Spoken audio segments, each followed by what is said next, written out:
ഇത് നമ്മുടെ മണിച്ചേട്ടൻ്റെ ഓട്ടോ സ്റ്റാൻഡ്. മണിച്ചേട്ടൻ സിനിമയിലേക്കും നാടൻ പാട്ടിലേക്കൊക്കെ ആ സമയത്ത് വരുന്നതിന് മുന്നേ ആയിട്ട് ഓട്ടോ ഓടിച്ചിരുന്നത് നമുക്കൊക്കെ അറിയാവുന്ന കാര്യമാണ്. മലയാളികളെ ഇത്രത്തോളം വിതുമ്പിക്കൊണ്ട് അല്ലെങ്കിൽ സങ്കടപ്പെടുത്തിക്കൊണ്ട് ഒരു സിനിമാ നടൻ്റെ ഒരു മരണം നമ്മൾ കണ്ടിട്ടില്ല അടുത്തെങ്ങും.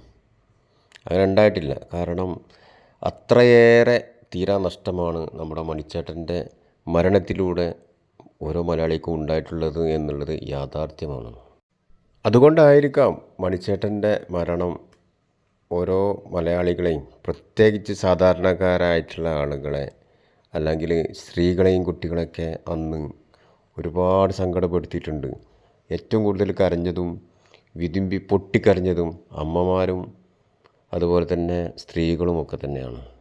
അതാണ് മണിച്ചേട്ടൻ